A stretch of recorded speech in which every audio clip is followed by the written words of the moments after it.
diplomats are now working in the international fields with a huge handicap. They have to explain how this thing could happen in a tolerant, secular, accepting nation like Bangladesh. As a nation, we have been shamed. Our trade undoubtedly will suffer internationally. Overseas investment in Bangladesh will suffer. Our tourism industry will suffer. And who will bear the brunt of these things? Right from the richest person in the country down to the rickshaw pullers of this country, day laborers of the country, will have to pay the price. I don't think too many people think about the consequences of something like this. What we've done, we've killed people that have been development partner of ours for decades, Japanese people. What we've done, we've killed people that came to this country to buy our products. What kind of lunacy is it that we do not consider the national interest at all? We do not consider what will happen. What will be the consequences of this on the nation as a whole? Not only that,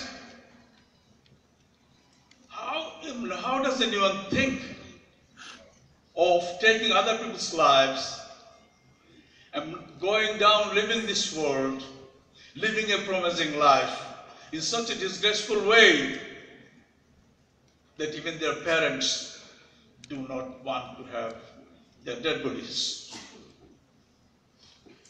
This is extremely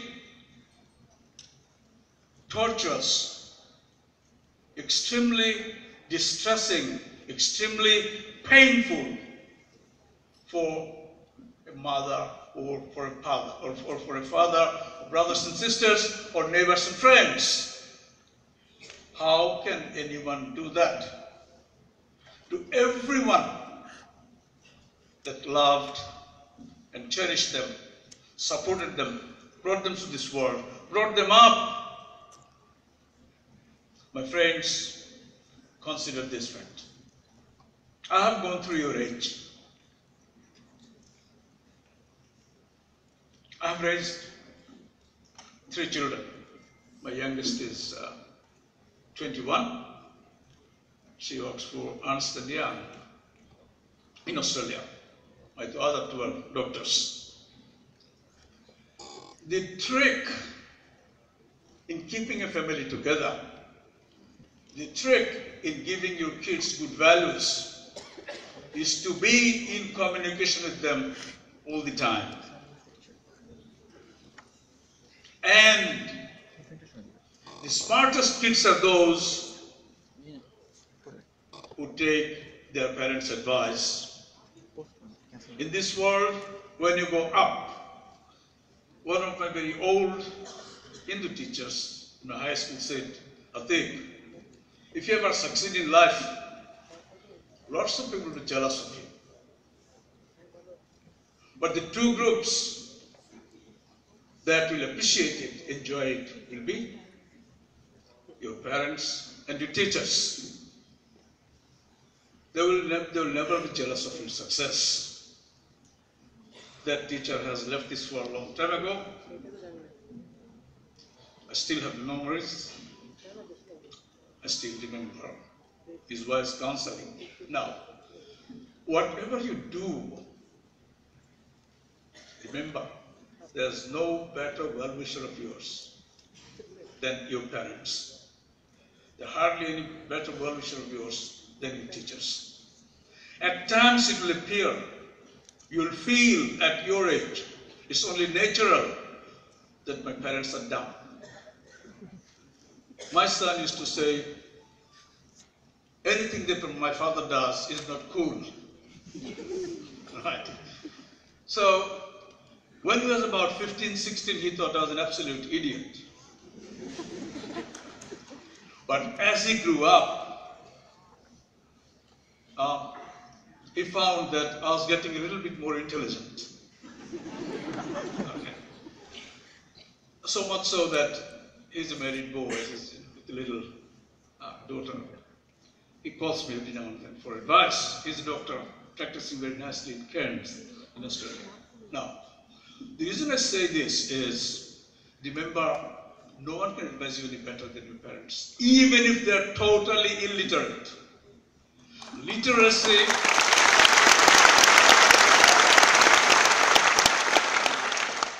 getting certificates from universities, schools, colleges, do not necessarily make you an enlightened person. Not having those certificates do not necessarily make one unwise. So, even if your parents have not gone to school, I don't think there will be too many of those here, but even if that's the case, listen to them. And listen to your lecturers. What you think is not the best thing now. 20 years later, 40 years later, you will think, my mother said this, my father said this.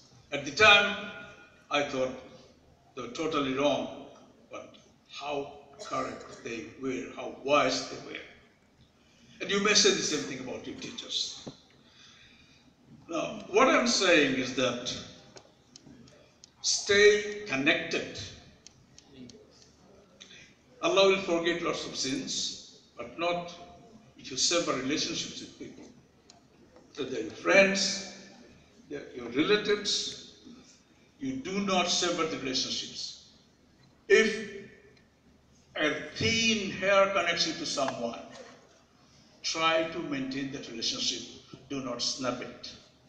And snapping your relationship with this whole world is the worst thing that anyone can do. Our Prophet did not even go to the funeral prayers of those people who committed suicide. Now, I'm not a religious expert, and I'm not going to go there because you'll find out very quickly that I know nothing about it. Now, what I'm saying is this. You will hear lots of sources will say how bad North-South University is. It is a factory for manufacturing terrorists. It's a safe haven for hate preachers in the form of its teachers. It harbored relatives even of Dalals and Razakars. You'll hear all this. You haven't heard yet that its Vice Chancellor is an idiot, because I'm too new for them to figure me out.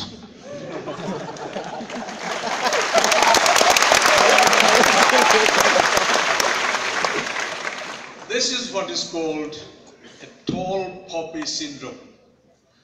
In a poppy field, there are plenty of those in Afghanistan. The poppy flowers that go up, they become more visible. They become more visible. And the more visible ones are the ones chopped up fast. When there is wind, strong breeze, so the grass doesn't have to worry. But the tall palm trees, they sway. North-South University is a tall tree. North-South University is a tall poppy. We have 100% employment rate of our graduates. We have fantastic graduates. We have fantastic graduates performing tremendously in all parts of the world. I found two of the North-South graduates working in the research labs of Johns Hopkins. in the Department of Health Sciences. What is their budget? The research budget a year for a department is $400 million.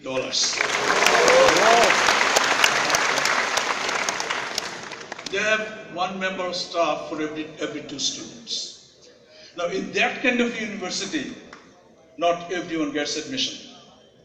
But North-South students did get the admission, they did their PhDs, and they are some of the best researchers in there.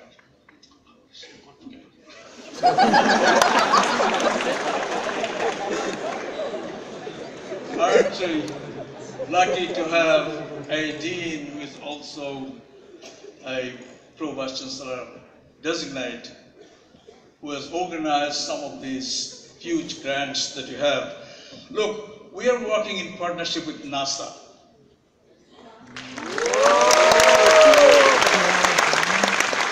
There people come and do research at North-South University. We had 6 people visiting from Johns Hopkins over the last 1 month, and 2 of them are very high-profile professors.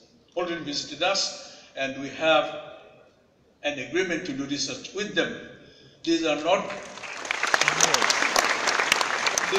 matters of $20, $30, $40,000. These are matters potentially of $20 million, $30 million coming to Bangladesh.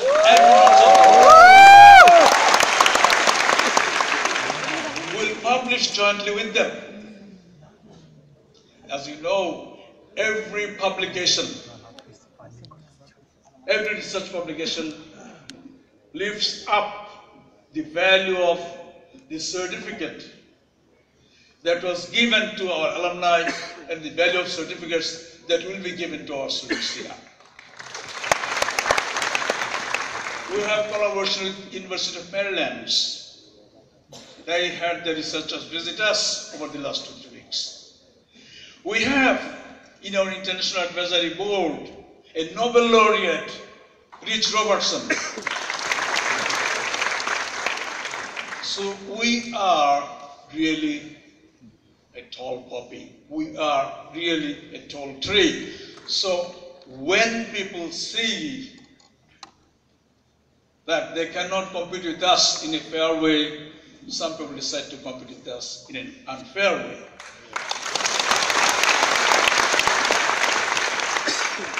You don't have to go anywhere. Just look at the newspaper coverage of the recent issues. You see what are the dynamics that go behind the scene that throw up this kind of unconscionable lies, distorted comments. But these things will die out. Every storm has an end. Every dark night ends up with a bright morning.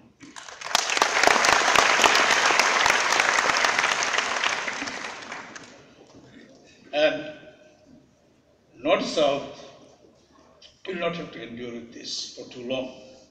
Falsehood does not stand up to scrutiny. What I've been doing, I've been meeting journalists one after another. The last one I met was from the BBC Bangla program. I've been giving the facts out to them. I've been giving the truth out to them. I've been giving the figures out to them, not conjectures, not suspicious little, gossips, in the hope that at the end, truth shall prevail. My dear students, you are the life of this institution. If there are no students, there are no university left. All of us here is to help you realize your potential, is to help you in not memorizing things, but to learn how to learn learning is a lifelong activity. The purpose here is that we will make you experts in learning, so that whenever new technology comes, so that whenever new knowledge comes, you will master that quickly and take it forward. You'll be able to apply it. We are going for quality. We are not like some institutions where you can make a suggestion and you have questions that are common and then you write. We do not test you on your memory. We test you on your understanding, on your ability to apply knowledge. So we are a different class of organization and educational institution. And we will stay there as long as our students are steadfast. We've got such a dedicated team of academics here, faculties here. I don't think there is another institution in this country that can nearly match us. We've got very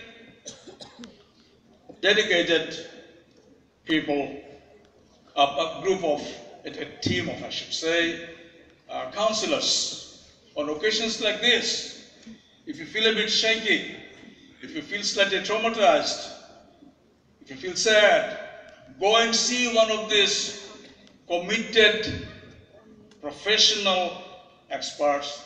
They will help you. Talk. Look, do not bottle up any feelings. Talk with your friends. Talk with your lecturers. Talk with your parents. Talk with your siblings. Talk with experts that you have in here. Let us share and enjoy life together.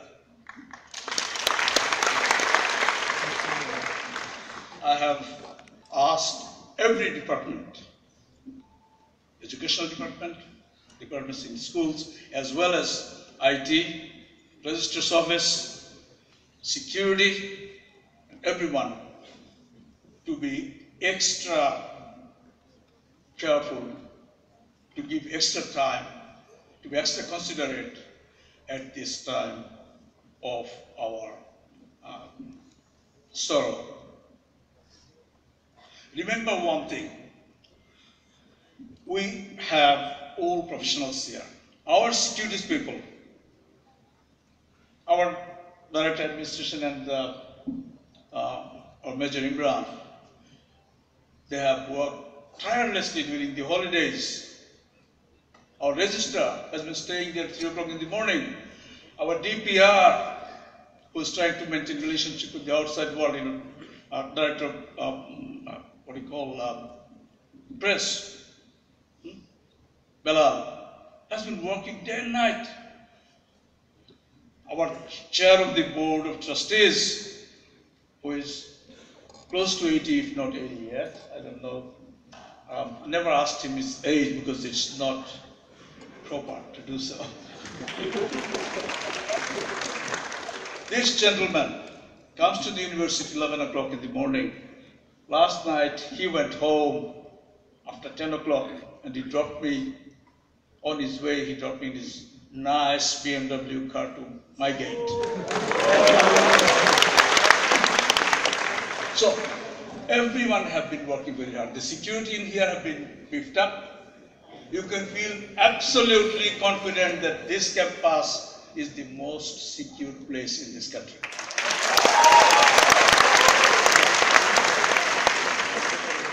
You can bank on us to support you, to facilitate you. This is a university where student is the focus. You are the heroes. We are the people that work from the background. We help you to achieve your potential. We are not the people